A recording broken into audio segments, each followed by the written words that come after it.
I'm taking him to the concert instead of you. He deserves it more. She said that about her male best friend. I bought her those tickets for her birthday. I didn't say anything, just waited until she left for the concert, packed my things while she was gone, and moved out. She came home to an empty apartment and a note. He can have the tickets, and you? Hey viewers, before we move on to the video, please make sure to subscribe to the channel and hit the like button if you want to see more stories like this. Thanks. I didn't mind supporting her. That's what you do when you love someone, right? You build a foundation so they can build their dreams. Or at least that's what I told myself every time I paid the rent, the utilities, the grocery bill, and her student loan minimums while she found her artistic voice. I'm 28. I work in logistics, supply chain management for a mid-sized manufacturing firm. It's not sexy work. I spend my days staring at spreadsheets, tracking shipping containers, and putting out fires between warehouses in Ohio and distributors in Shenzhen. It's high stress, long hours, and it pays enough that I can afford a nice 2-bedroom apartment in the city and save a decent chunk every month. Elena, 26, worked 15 hours a week at a boutique coffee shop and spent the rest of her time painting. And look, I respected it. I genuinely did. I wanted her to succeed. I thought I was being the supportive partner, the rock she could lean on. But the problem wasn't the money. The problem was Julian. Julian was Elena's best friend from college. He was 27, described himself as a multidisciplinary creative, and as far as I could tell, his primary discipline was sleeping on my couch and eating the food I paid for. The dynamic was always the same. I'd come home around 7 p.m., exhausted, tie loosened, just wanting a quiet hour. And there would be Julian, barefoot, feet up on my coffee table, sketching in a notebook while Elena made dinner with ingredients I'd bought the day before. "Hey, corporate drone returns," Julian would say, grinning like he'd just told the funniest joke in the world.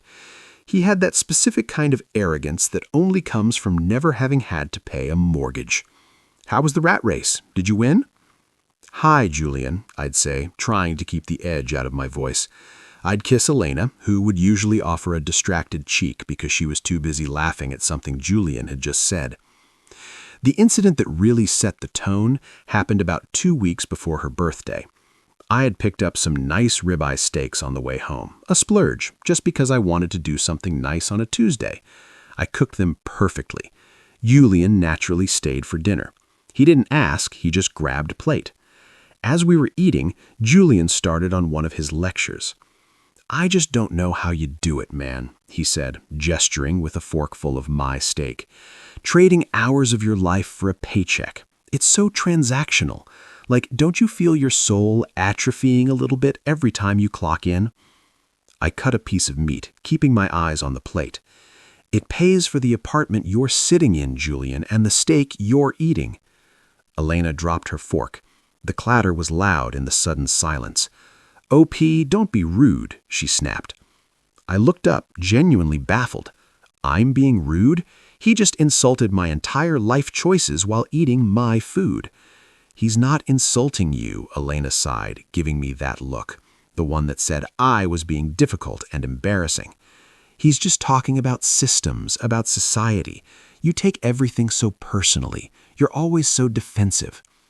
"It's a philosophical observation, bro," Julian added, leaning back and taking a sip of the wine I'd been saving for a special occasion.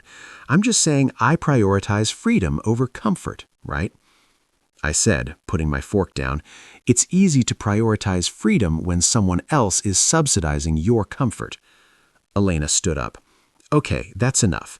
If you're going to be in a bad mood because you had a hard day, just go to the bedroom. Don't take it out on Julian. He's had a really rough week with his gallery submission getting rejected." I looked at her, really looked at her. She was defending the guy insulting me in my own home. But I was tired. I was so damn tired. I didn't have the energy for a fight that I knew would end with me apologizing for being unsupportive. "Fine," I said. I stood up, left my half-eaten steak, and walked to the bedroom. I could hear them laughing about 10 minutes later. I should have ended it then. I know that now. but I was deep in the sunk cost fallacy. We had been together for 3 years. I loved her. I kept thinking that once she got her break, once she matured a little, she'd see how much I did for us. I thought I just had to wait it out. So instead of breaking up with her, I decided to go big for her birthday. Elena was obsessed with a band called the Midnight Echo. They were this indie simple hop group that had recently blown up. They were playing one night only in our city at the biggest arena. Tickets were impossible to get. Scalpers were asking for $1,000 a pop. I called in a favor with a vendor at work who had a connection at the arena. I spent a week coordinating it. I dropped $1,200 total for 2 VIP floor seats, front section, early entry, the works.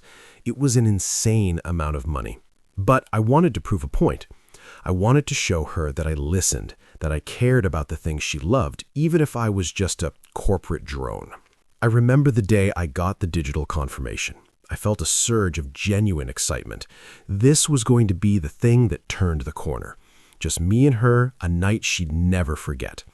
Julian wouldn't be there. It would be our memory. I printed out a mock ticket, since the real ones were QR codes on my phone, and put it in a card. I waited until 3 days before the concert, 3 days before her birthday, to give it to her. I came home early. Julian wasn't there for once. Elena was painting in the living room. "Hey," I said, sliding the envelope across the coffee table. "Happy early birthday." She opened it. Her eyes went wide.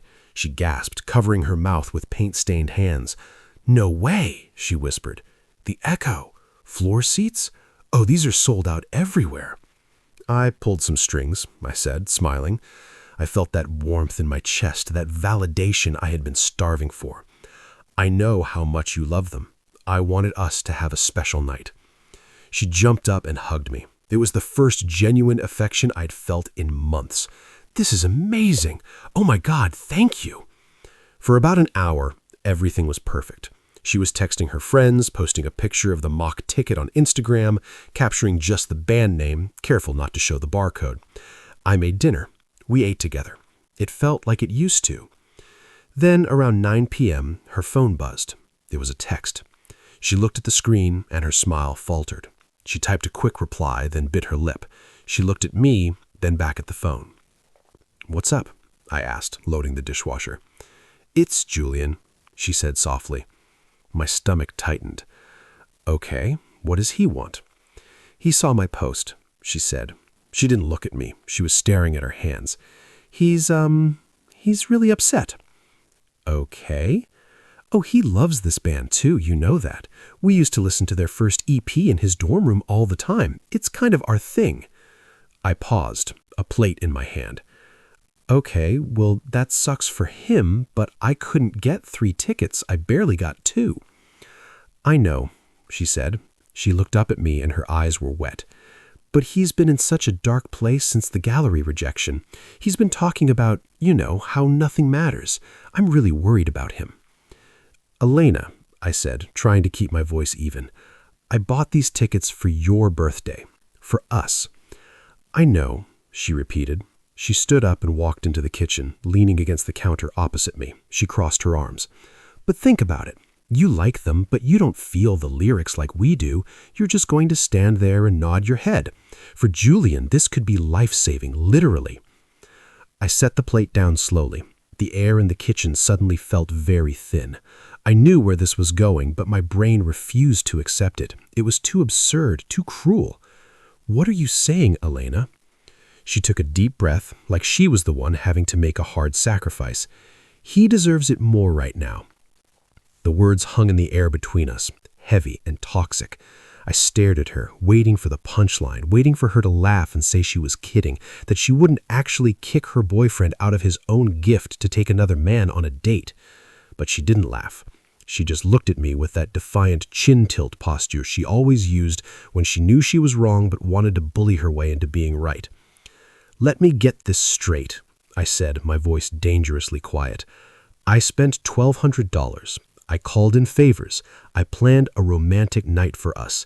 And you want to take Julian?" "It's not a date, OP. God, you're so insecure," she groaned, rolling her eyes.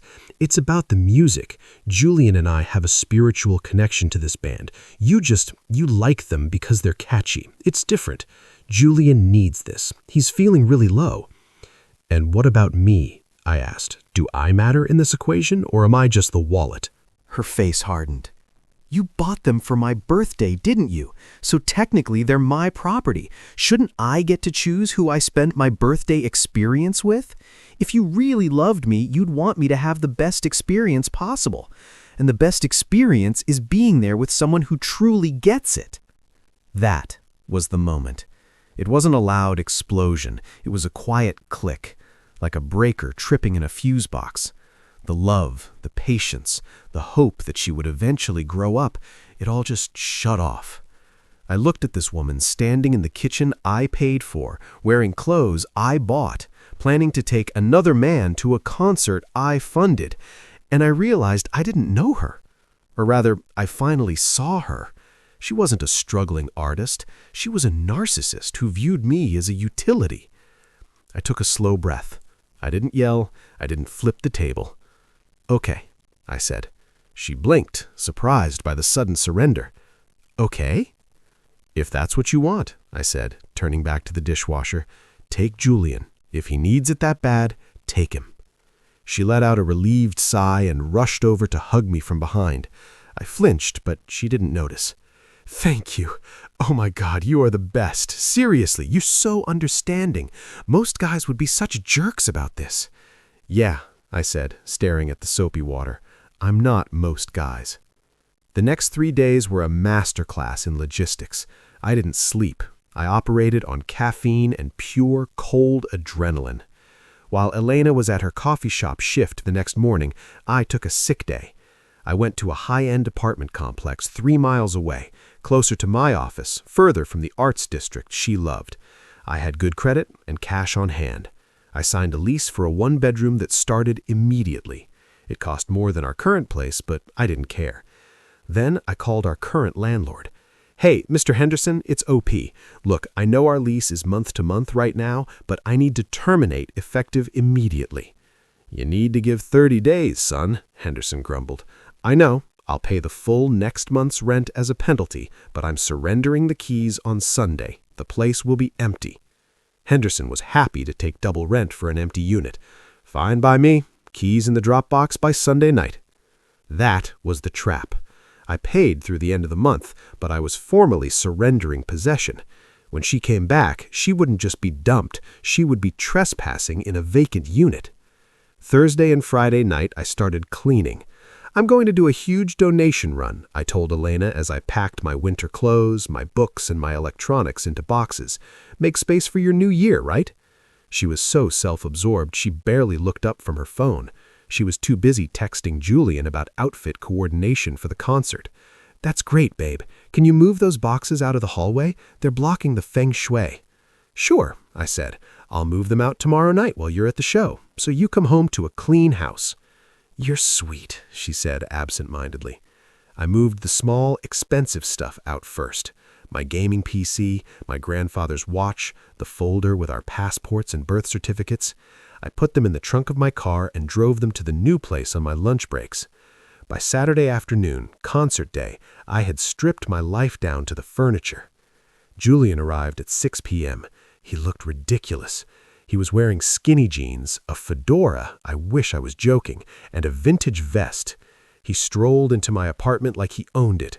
"Ready to rock," he shouted. Then he saw me sitting on the couch. He smirked. "Hey, OP, thanks for the tickets, man. You're a real one. Seriously, it's big of you to step aside. Not everyone can handle the intensity of a live show like this." "Enjoy it, Julian," I said, not standing up. "Make sure it's worth it." Elena came out of the bedroom. She looked stunning. She was wearing a dress I had bought her for our anniversary last year. She had done her hair in that intricate way that took 2 hours, something she hadn't done for a date with me in 6 months. "Do I look okay?" she asked, twirling. She was asking Julian, not me. "Perfection," Julian said, offering her his arm.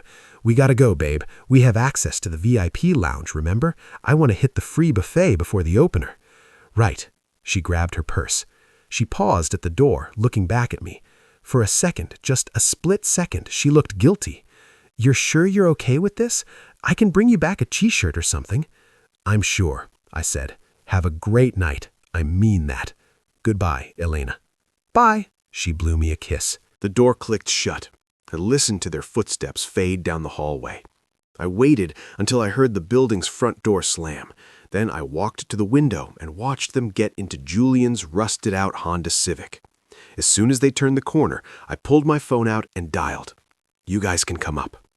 The moving crew was parked around the block, 3 guys. I had paid extra for the rush hour service. "Everything?" the foreman asked, looking around the living room.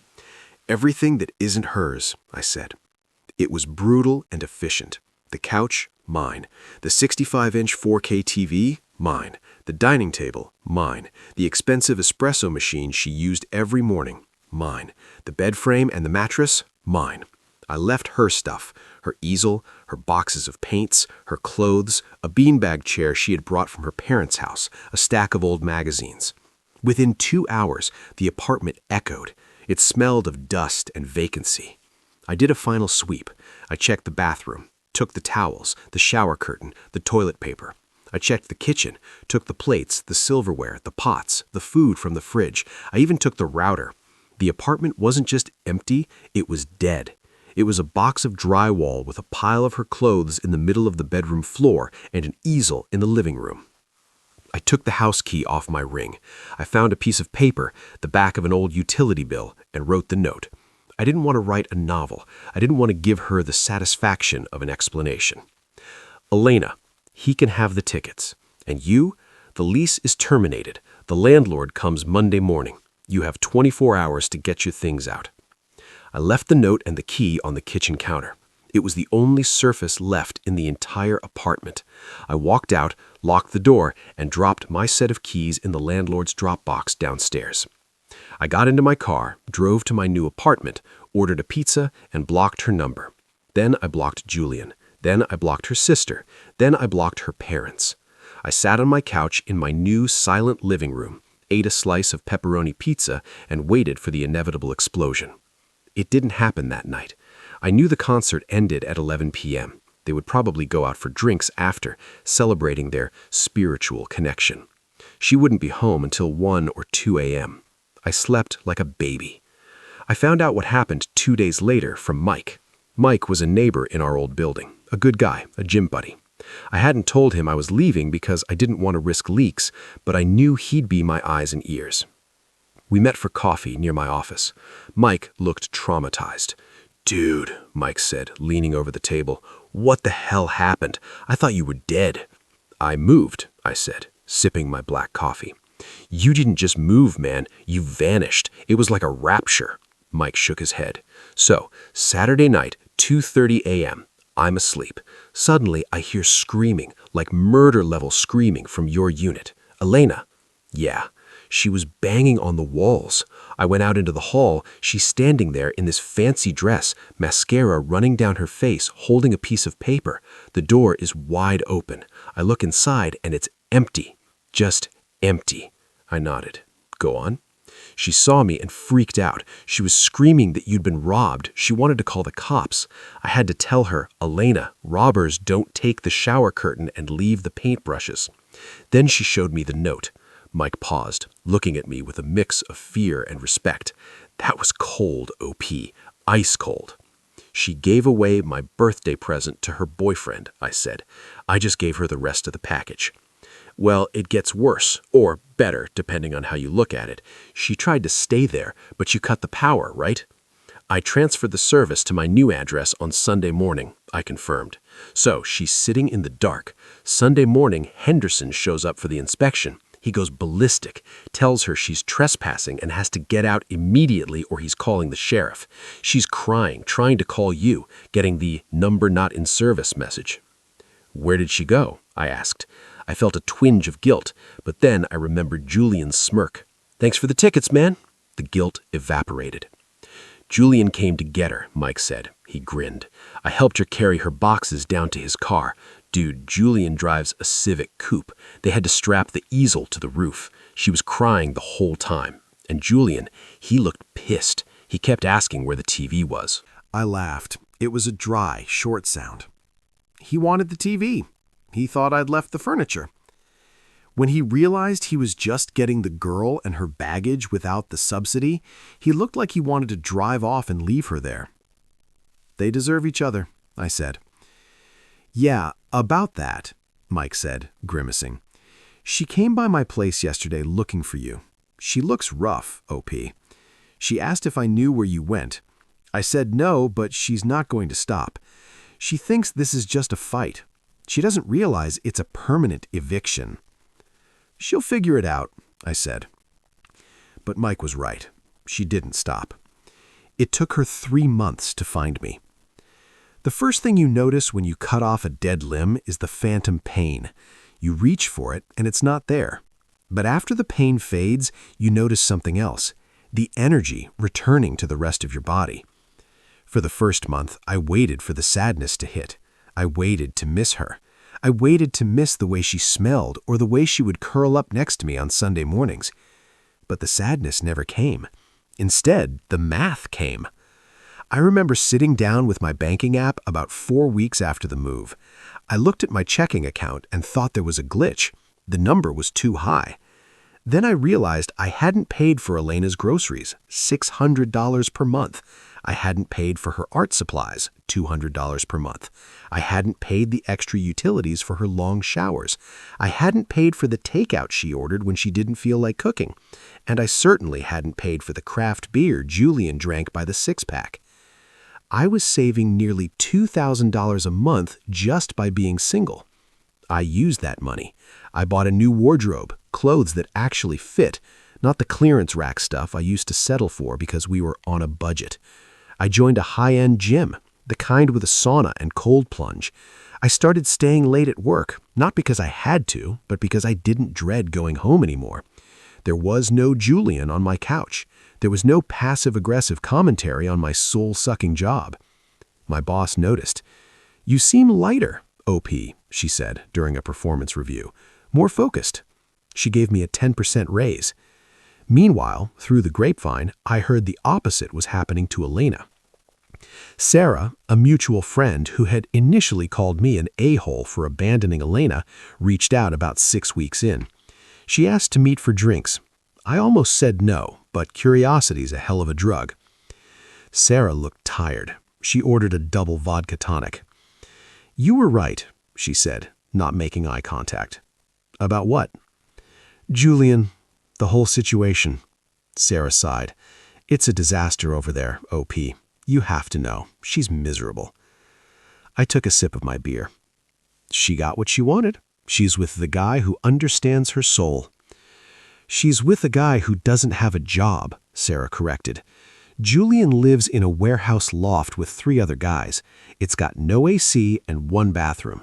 Elena moved in there because she couldn't qualify for an apartment on her coffee shop wages. She's sleeping on a mattress on the floor." "That sounds very bohemian," I said dryly. "It sounds like hell," Sarah said. "Julian won't get a job. He says his creative process is too fragile right now. So Elena is picking up double shifts to feed him. She's exhausted. She looks 10 years older." "Why doesn't she leave?"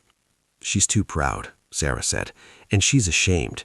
She told me the other day that Julian borrowed her credit card to buy vintage vinyl records while she was at work. He maxed it out. She cried for hours." Sarah looked at me, her eyes pleading. "She misses you, OP. She talks about you all the time. She knows she messed up. If you just unblocked her." "Sarah," I cut her off, "if you're here to broker a peace treaty, I'm leaving." "I'm just saying she's suffering." "She chose him," I said, putting cash on the table for my drink. "She told me he deserved the tickets more. She told me he deserved the joy. Well, now he has it, and she has him. That's not my problem anymore." I walked out. I didn't feel vindicated. I just felt relieved. It was confirmation that I hadn't lost a partner. I had escaped a parasite. She ambushed me 3 months to the day after the concert. I worked in a glass-walled building downtown. There was a coffee cart in the lobby where I usually grabbed a mid-morning espresso. I was standing there checking emails on my phone wearing a new charcoal suit that I had tailored. I felt good, strong. OP? The voice was familiar, but thin, shaky. I turned around. It took me a second to process the image. Elena was standing there, but she looked like a faded photocopy of the girl I used to know. Her hair, usually vibrant, was pulled back in a messy, frizzy bun. She was wearing old jeans and a sweater I recognized, one that had seen better days. She looked tired, bone-deep tired.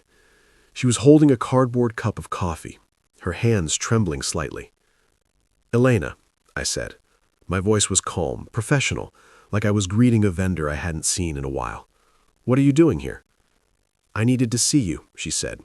Her eyes scanned me, taking in the suit, the watch, the general air of health. I saw a flicker of pain cross her face. "You look really good." "I am good. I'm busy, though. I have a meeting in 10 minutes. "Just 5 minutes, please."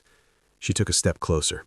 "I know I'm blocked, I know you're mad, but we can't end 3 years like this without even a conversation." "We had a conversation," I said, "in the kitchen. You remember?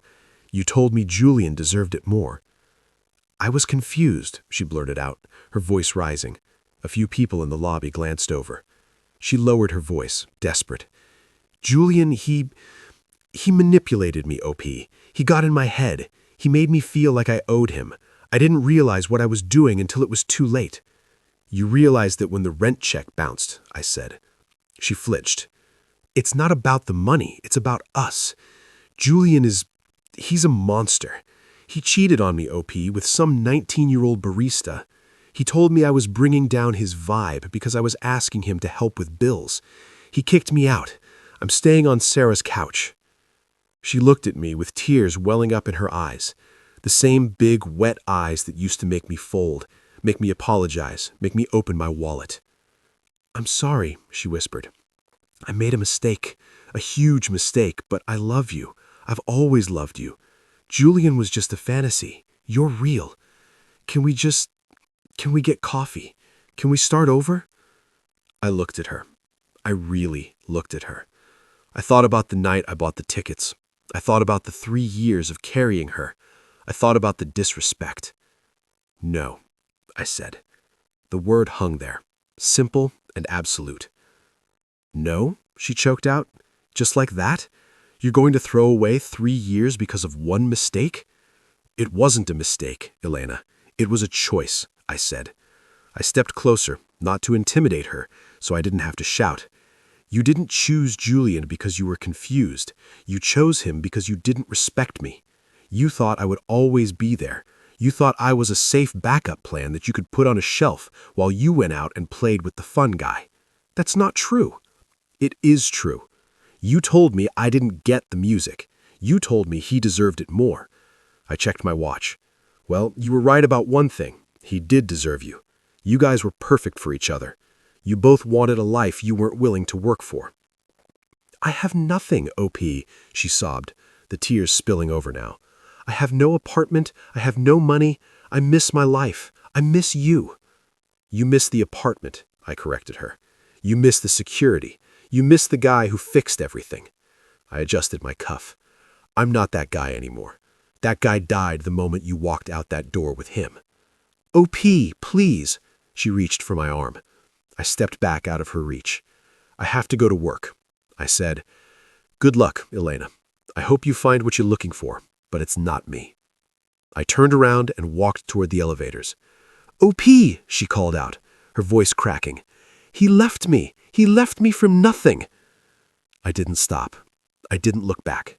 I swiped my badge at the turnstile, the little beep sounding like a victory bell. I stepped into the elevator and pressed the button for the 30th floor. As the door slid shut, I caught one last glimpse of her standing in the lobby, small and defeated, realizing that the ATM was closed, the safety net was gone, and the boring corporate drone had just ascended out of her reach forever. I went back to my desk, sat down, and opened my spreadsheet. The numbers looked perfect.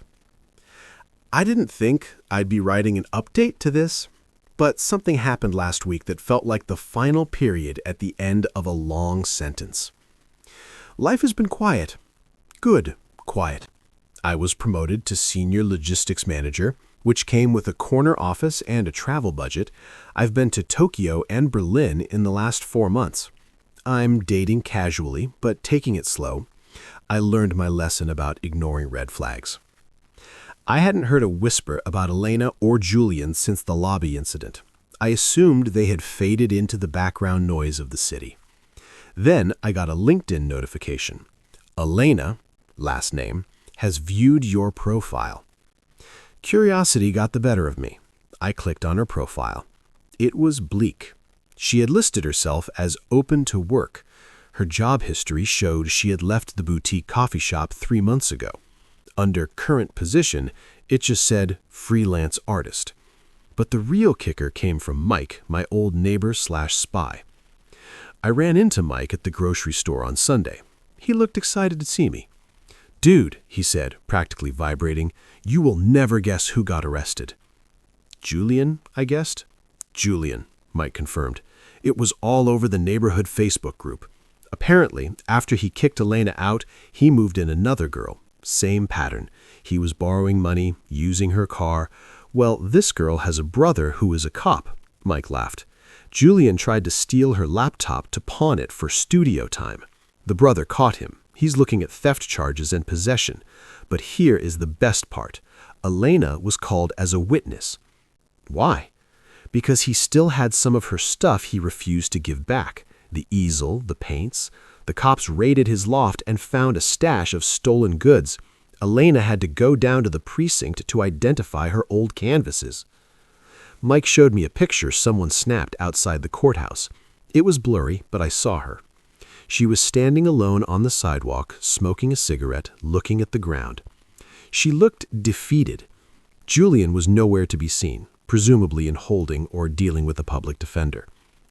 It was a strange feeling. I didn't feel happy. I didn't feel sad. I just felt justified. The artist she sacrificed everything for was just a petty thief. The deep soul she thought I lacked was just a narcissist looking for a victim. I went home, made a steak dinner, which I ate in peace, and deleted the screenshot Mike sent me. I didn't need it. I wanted to write one last thing to officially close this account. Yesterday was my birthday. I've been seeing a woman named Claire for about 5 months. She's an architect. She's sharp, funny, and has her own life, her own money, and her own friends. She doesn't need me to fix her. She just wants me to be there. We were at dinner, and she handed me a small envelope. Inside were 2 tickets. "I know you like that band, the Midnight Echo," she said. "They're doing a reunion tour. I managed to snag 2 seats." I froze. I stared at the tickets. The irony was so thick I could almost taste it. "Is something wrong?" Claire asked, looking concerned. "If you don't want to go, we don't have to. I just saw them on your Spotify playlist." I looked at her. She wasn't looking for credit. She wasn't testing me. She wasn't planning to give the ticket to her best friend. She just wanted to do something nice for me. "No," I said, smiling. "It's perfect. I'd love to go." "Great," she grinned. "But fair warning, I don't know all the lyrics, so you might have to sing for both of us." "I think I can handle that," I said. We went to the concert last night. It was incredible.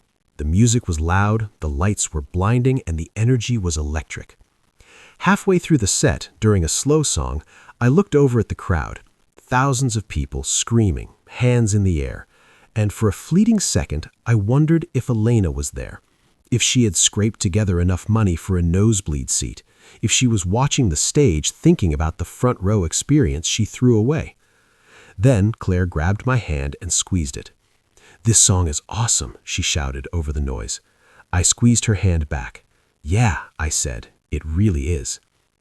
I didn't look for Elena again. I didn't care if she was there or not. I realized that the karma wasn't that she ended up with a thief, or that she was broke, or that she was miserable. The real karma was that I was happy. Truly, peacefully, sustainably happy. I gave away the tickets, and I gave away the girl. And in return, I got my life back. Best trade I ever made. Thanks for watching. Make sure to subscribe to the channel and hit the like button. What do you think about this story?